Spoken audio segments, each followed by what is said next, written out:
Hello everybody and welcome back to Cure for the Common Game. Today we are going to throw back a little bit. We've had the very first episode that I had was Atraxa Superfriends. It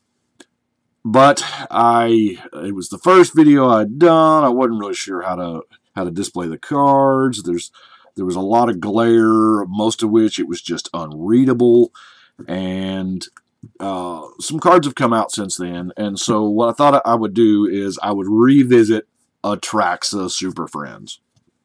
So, here we go. Here's Atraxa. Obviously, I had the Super Friends deck built for several years, and then when they previewed the Commander 16, I said, you know what? I really don't need red that much. I had weeded out all the red walkers except for like Bolus and the Wheel of Fortune. I think that was pretty much all I really lost when I went from Progenitus to Atraxa. Atraxa is kind of a more friendly general anyway, being easier to cast. Anyway, that aside, what the general focus of the deck are these two cards. The Chain Veil, the object is to activate, or the idea in mind here is to activate your walkers just a gajillion times thanks to these two cards.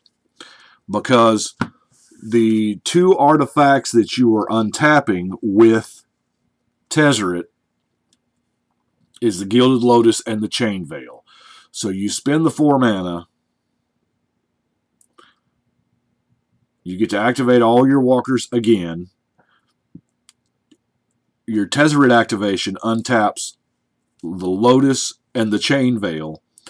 And then, so pretty much what you've got going here is 1 mana, and you can activate all your walkers again.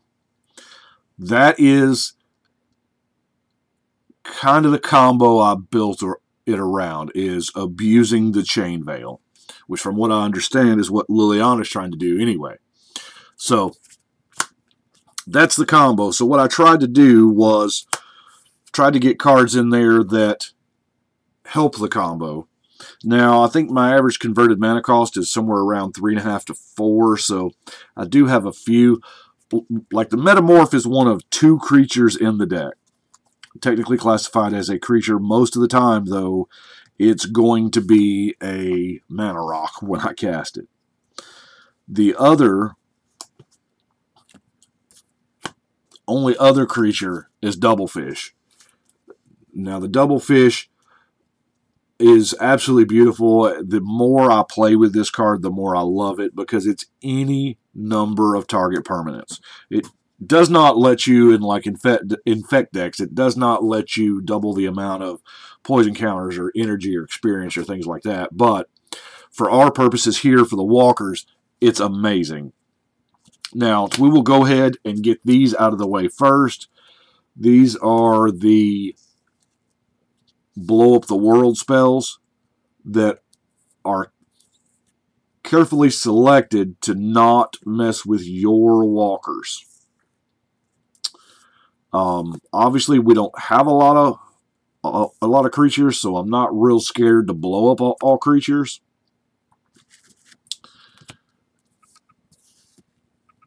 And your walkers need some kind of defense, because right now all they've really got is the tokens that they produce.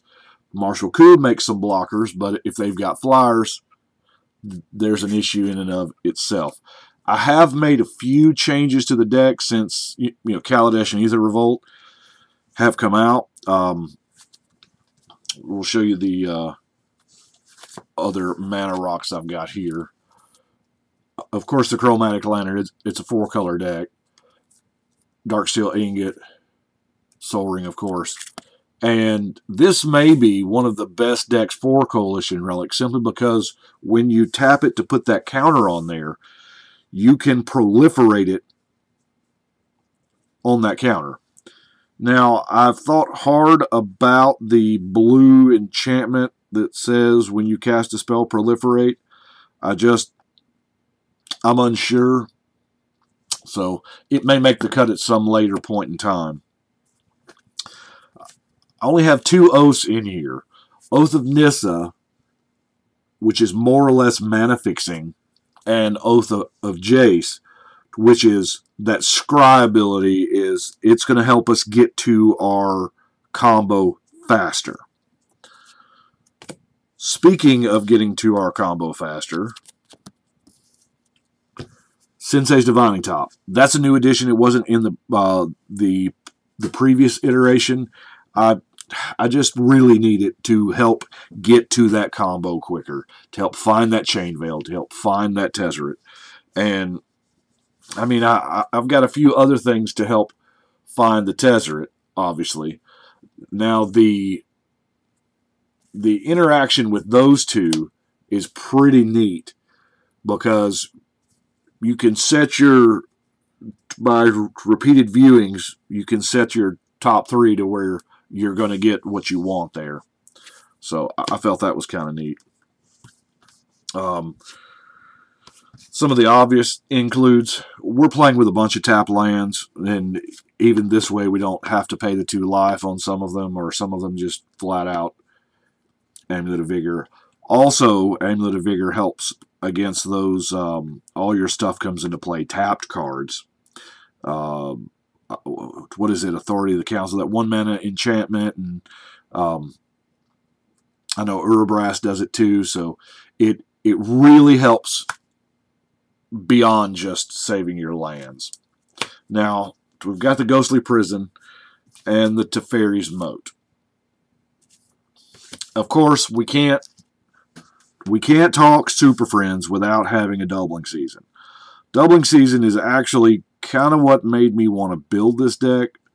As soon as Lorwyn came out with Planeswalkers, remember back then they were at normal rarity, but when Lorwyn came out with the Fab 5, and I got the ruling on how doubling season works with Planeswalkers, that is what, because doubling season was just an absolute cheap card. It was a fun kind of card until Planeswalkers.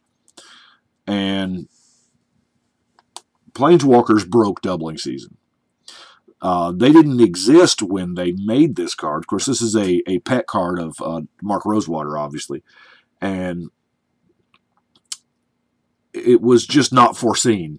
It's one of those interactions that were not foreseen. It's a whole class of cards with walkers. They're going to continue to print Planeswalkers forever. That's their characters. That's their shtick. And every one they print, doubling season gets better. Now, this is also the reason why doubling season will never get printed again in a standard legal set.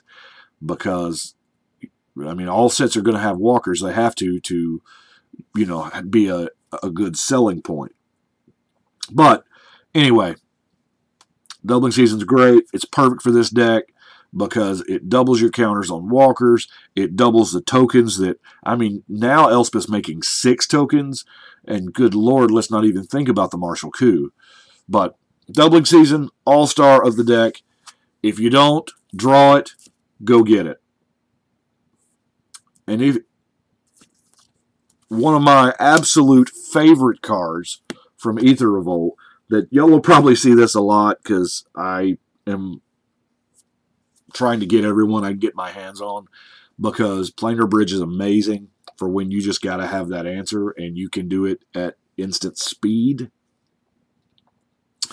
I love it. Speaking of instant speed, to Veldalkin Ore, because nothing says, you know, awesomeness like flashing out doubling season or Planeswalkers or random stuff. Okay, I think we are now to the 29 walkers. I have 29. I do have some a Johnny doesn't, I mean, the 100 life, of course, now keep in mind, most of the time when you look at these, in the framework of this deck, we are looking at the doubling season being in play. because first and foremost, that's what you're going to try to do is get your doubling season. Now, this particular Ajani is a 5 mana, gain 100 life spell. That's pretty decent. However, it doesn't exactly further the point of the deck. Now, Master of Metal. Now, I chose this Tezzeret over the other one, even though I did actually pull a full one in the pre-release of the other one. I chose this one, and that writing is so tiny, it's just not focusing in on it. I chose this one because of the first ability there. Reveal cards from top of your library until you reveal an artifact, put that in your hand, and the rest on the bottom of your library in a random order. This is going to help find the chain veil, or help find the bridge to get the chainmail. That's what he's in there for, is just that first ability. Yeah, if he gets all the way up, or, you know, hey, 6 mana, he comes in with 10 loyalty when it's doubled, and you can just steal all the things from one player. That can matter too, especially for a 6 mana spell. We got Dovan in the house. His emblem. Now I think the new walkers that they've started to make, they actually have doubling season in mind when they do it, because if you'll notice, most of the new walkers, when they come in, even if they're doubled, they can't go instantly ultimate. So that's what I guess I may be wrong about the doubling season being in standard again. Maybe it's I don't know. Maybe doubling season is going to be a masterpiece in a Monket or something, and they are just getting ready for that limited interaction there where you can play doubling season. I don't know, but it does protect itself with the -3.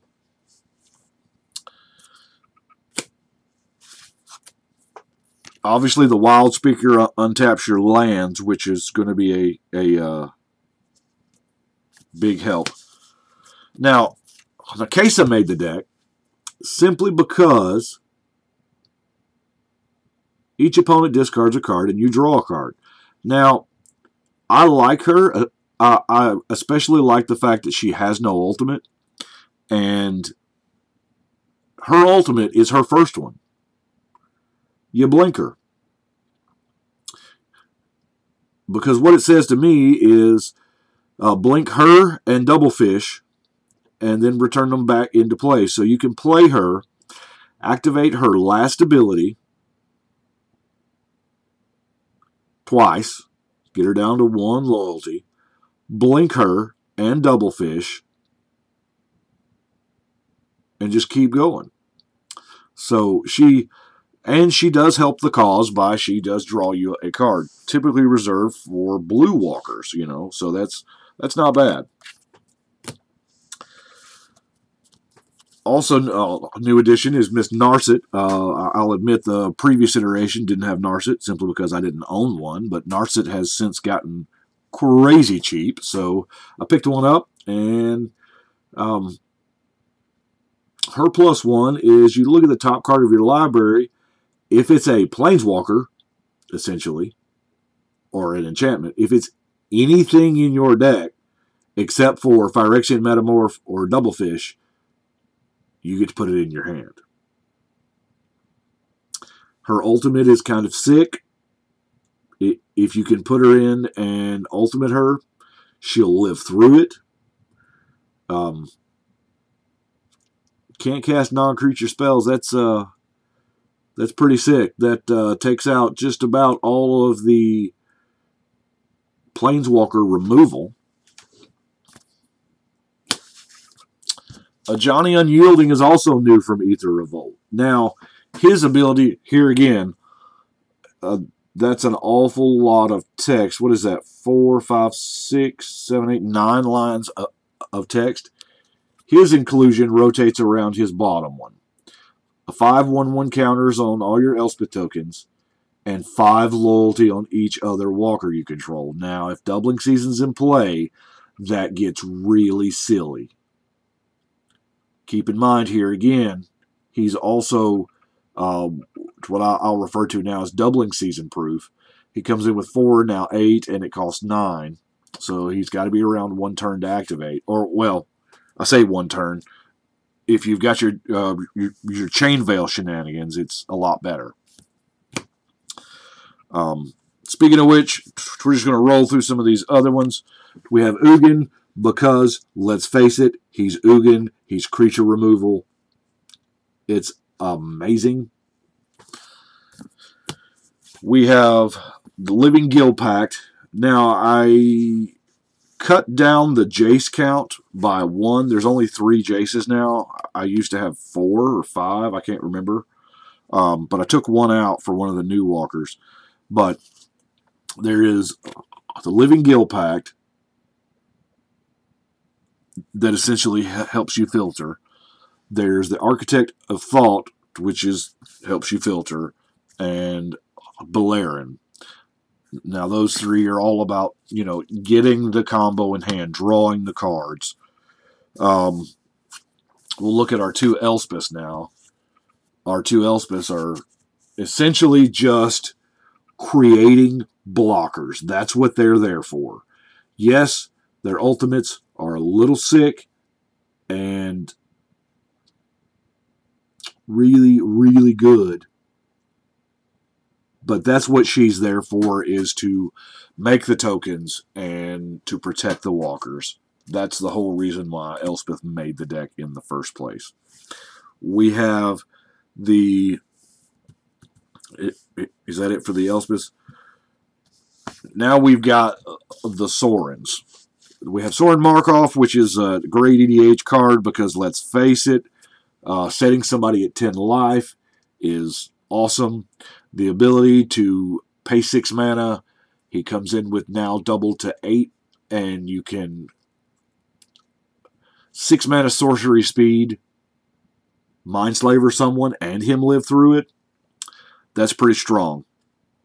We also have the Lord of Innistrad Soren to pump up your tokens. That's what he's there for. He does pump out some blockers for your walkers. And, hey, let's face it, that emblem is repeatable, that second emblem. So if he comes in with 6, yes, you can kill him off to do his ultimate, to kill and take some things. We also have the Grim Nemesis, which also suffers from, 9 lines of text, which also makes a bunch of dudes, and kind of it's revealed card draw, but it does do some damage to it.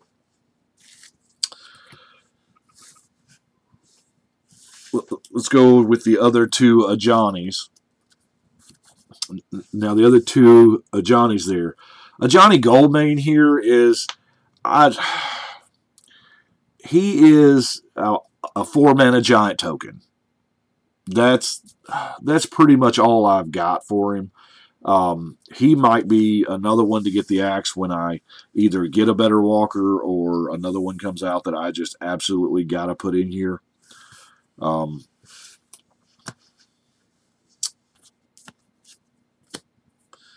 The other Garrick here, because Planeswalkers exist. They're the thing. And the ability to just play Garrick, hold priority, and kill a walker is really kind of sweet. So, now the 2 Gideons. Obviously, this Gideon is a beat stick. That's what he's there for. He just turns into a dude and starts to swing.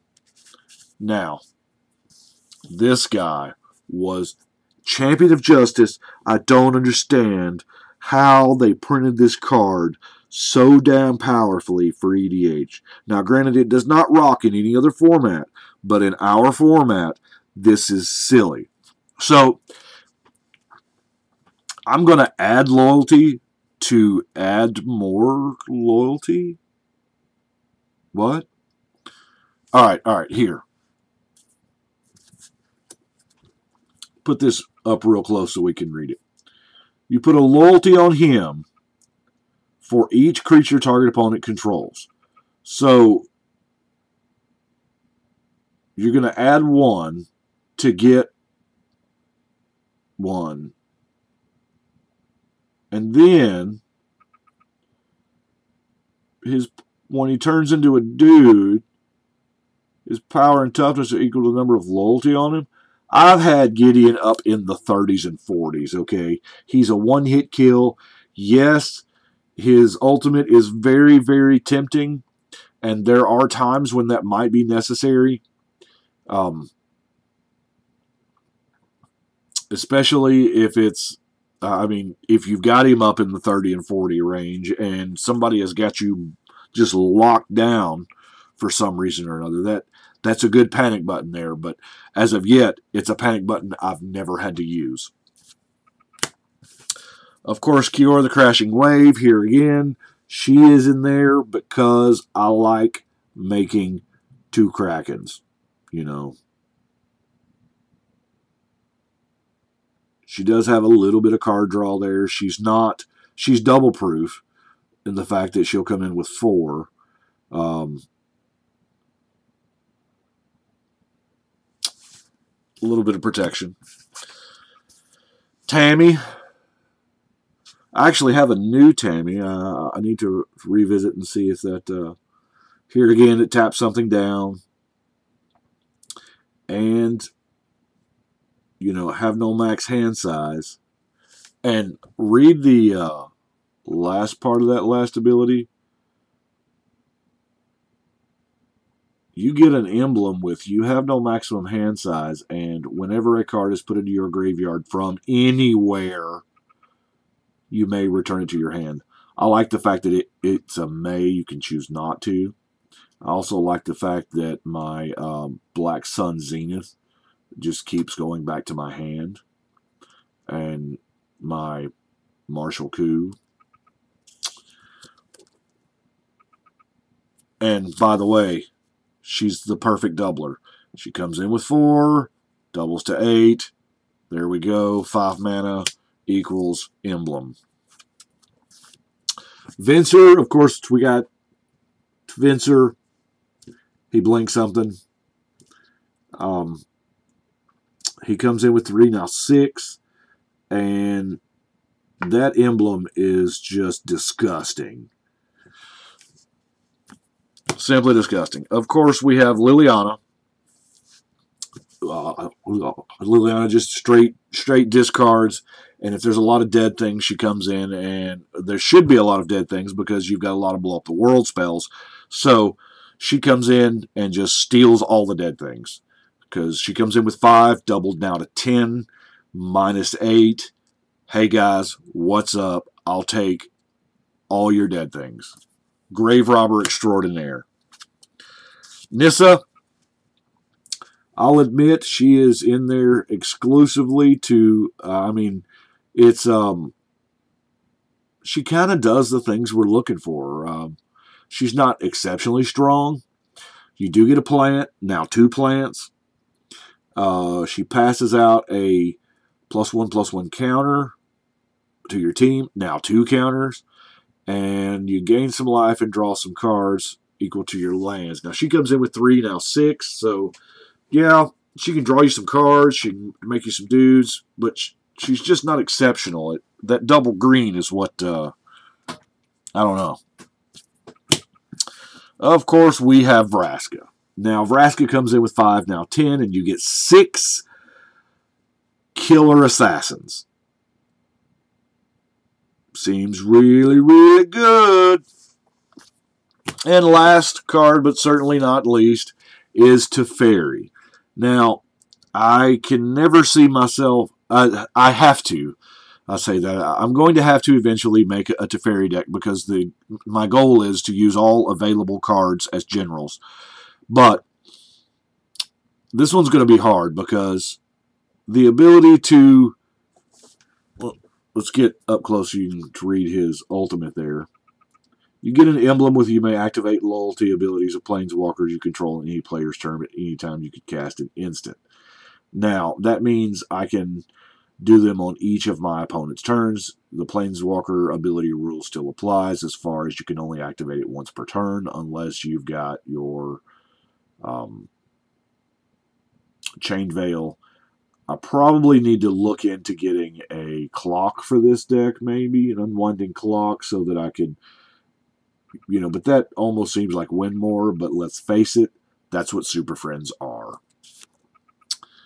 So that is what I have got right now for the Atraxa Super Friends. Of course, Atraxa, at the end of your turn, you're going to proliferate, and that does great things for all your walkers, for all your coalition relic and things like that.